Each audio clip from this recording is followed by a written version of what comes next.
حضرت محمد مصطفیٰ صلی اللہ علیہ وآلہ وسلم نے فرمایا، جب جنتی جنت میں اور دوزخی دوزخ میں داخل ہو جائیں گے، اللہ پاک فرمائے گا جس کے دل میں رائی کے دانے کے برابر بھی ایمان ہو اس کو بھی دوزخ سے نکال لو۔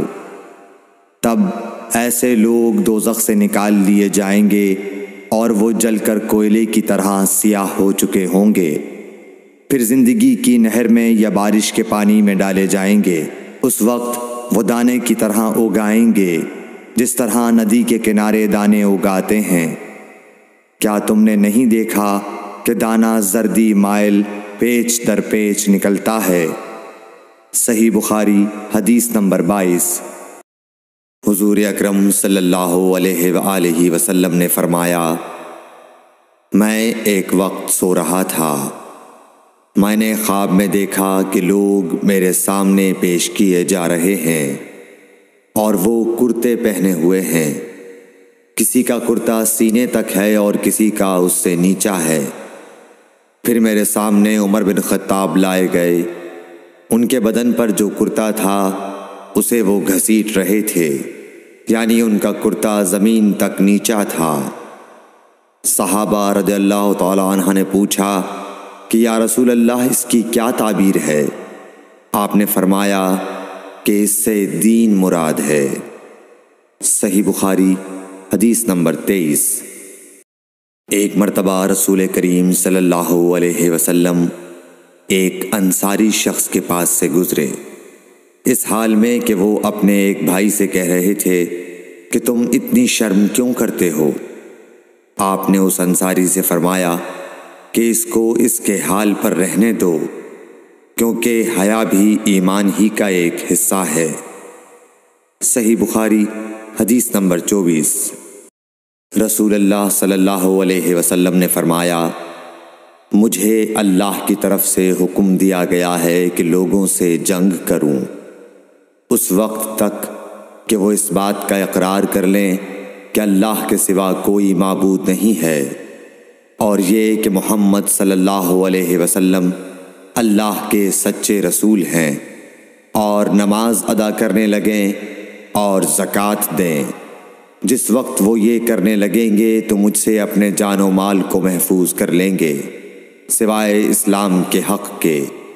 رہا ان کے دل کا حال تو ان کا حساب اللہ کے ذمہ ہے۔ صحیح بخاری حدیث نمبر 25۔ رسول اللہ صلی اللہ علیہ وسلم سے دریافت کیا گیا کہ کون سا عمل سب سے افضل ہے؟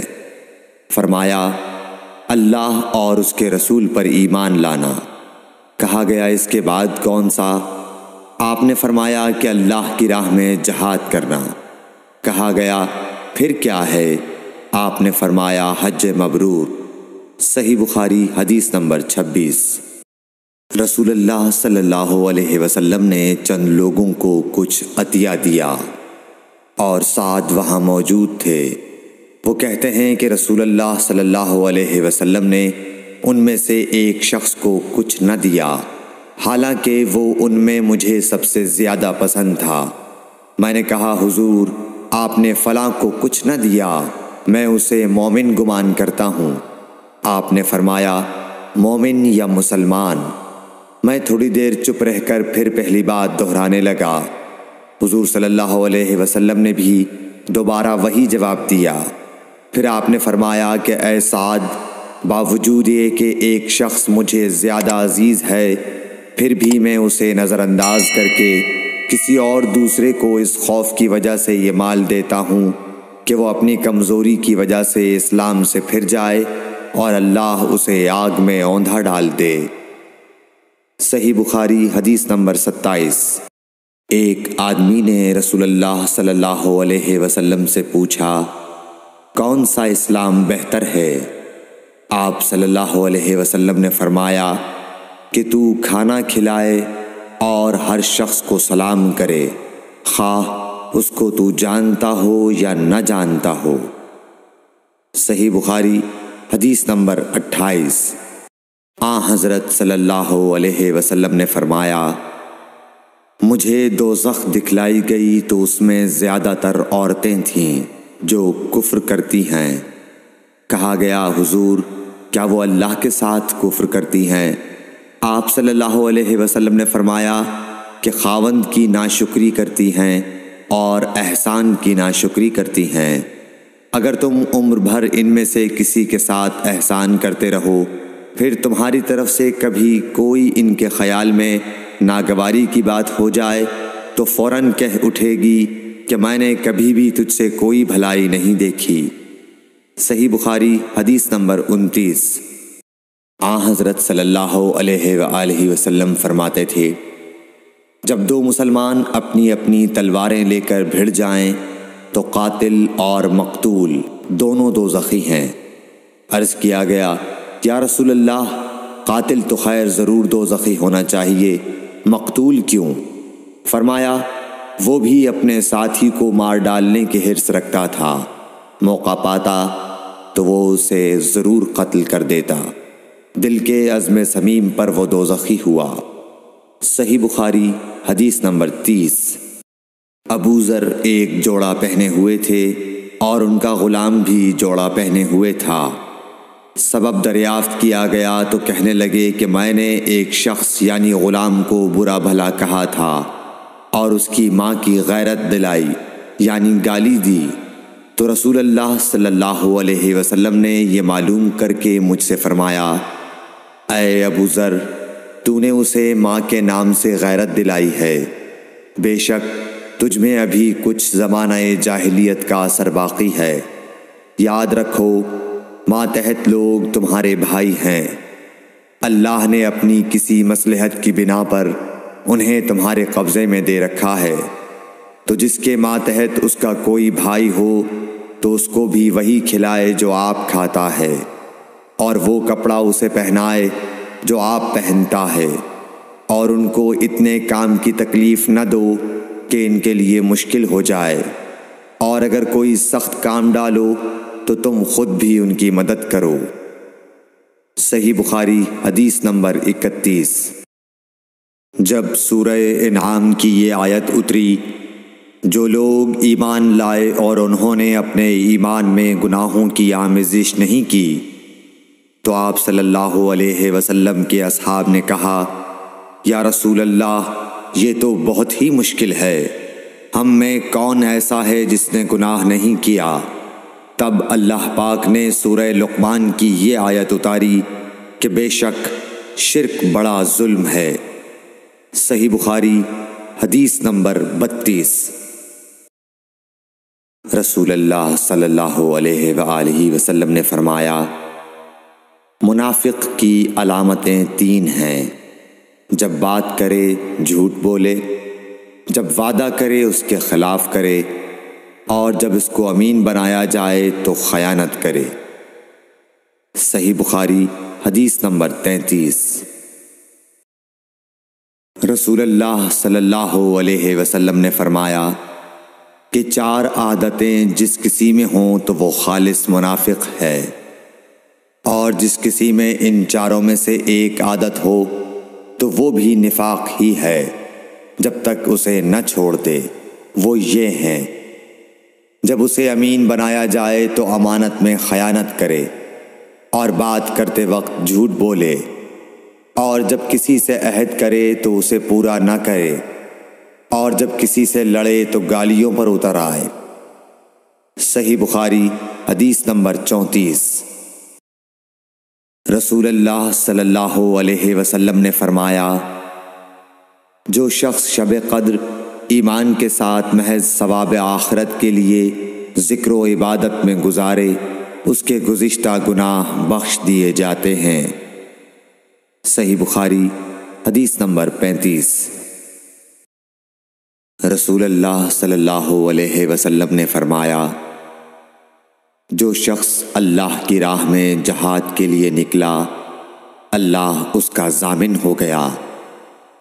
اللہ تعالیٰ فرماتا ہے اس کو میری ذات پر یقین اور میرے پیغمبروں کی تصدیق نے اس سرفروشی کے لیے گھر سے نکالا ہے، میں اس بات کا ضامن ہوں کہ یا تو اس کو واپس کر دوں ثواب اور مال غنیمت کے ساتھ، یا شہید ہونے کے بعد جنت میں داخل کر دوں۔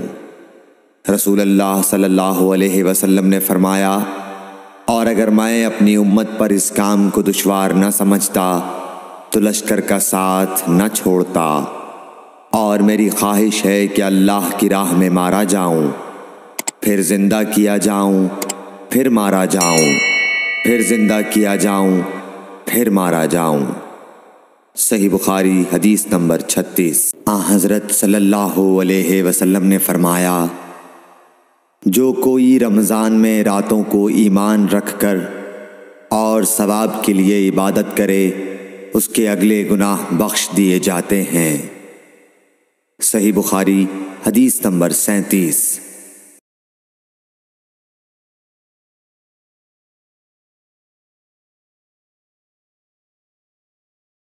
حضرت صلی اللہ علیہ وسلم نے فرمایا، جس نے رمضان کے روزے ایمان اور خالص نیت کے ساتھ رکھے، اس کے پچھلے گناہ بخش دیے گئے۔ صحیح بخاری حدیث نمبر 38۔ حضرت صلی اللہ علیہ وسلم نے فرمایا، بے شک دین آسان ہے، اور جو شخص دین میں سختی اختیار کرے گا تو دین اس پر غالب آ جائے گا اور اس کی سختی نہ چل سکے گی۔ بس اس لیے اپنے عمل میں پختگی اختیار کرو، اور جہاں تک ممکن ہو میانہ روی برتو، اور خوش ہو جاؤ کہ اس طرز عمل سے تم کو دارین کے فوائد حاصل ہوں گے، اور صبح اور دوپہر اور شام اور کسی قدر رات میں عبادت سے مدد حاصل کرو۔ نماز 5 وقت بھی مراد ہو سکتی ہے کہ پابندی سے ادا کرو۔ صحیح بخاری حدیث نمبر 39۔ رسول اللہ صلی اللہ علیہ وسلم جب مدینہ تشریف لائے تو پہلے اپنی نانہال اترے جو انصار تھے، اور وہاں آپ نے 16 یا 17 ماہ بیت المقدس کی طرف منہ کر کے نماز پڑھی، اور آپ کی خواہش تھی کہ آپ کا قبلہ بیت اللہ کی طرف ہو۔ جب بیت اللہ کی طرف نماز پڑھنے کا حکم ہو گیا تو سب سے پہلی نماز جو آپ نے بیت اللہ کی طرف پڑھی عصر کی نماز تھی۔ وہاں آپ صلی اللہ علیہ وسلم کے ساتھ لوگوں نے بھی نماز پڑھی۔ پھر آپ کے ساتھ نماز پڑھنے والوں سے ایک آدمی نکلا اور اس کا مسجد بنی حارثہ کی طرف گزر ہوا تو وہ لوگ رکوع میں تھے۔ وہ بولا کہ میں اللہ کی گواہی دیتا ہوں کہ میں نے رسول اللہ صلی اللہ علیہ وسلم کے ساتھ مکے کی طرف منہ کر کے نماز پڑھی ہے۔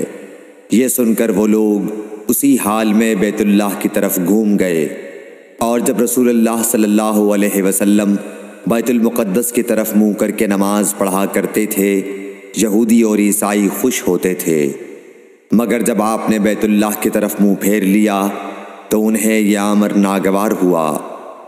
زہیر ایک راوی کہتے ہیں کہ ہم سے ابو اسحاق نے برا سے یہ حدیث بھی نقل کی ہے کہ قبلہ کی تبدیلی سے پہلے کچھ مسلمان انتقال کر چکے تھے، تو ہمیں یہ معلوم نہ ہو سکا کہ ان کی نمازوں کے بارے میں کیا کہیں۔ تب اللہ نے یہ آیت نازل کی، وَمَا كَانَ اللَّهُ لِيُضِيعَ إِيمَانَكُمْ، سورہ بقرہ آیت نمبر 143۔ صحیح بخاری حدیث نمبر 40۔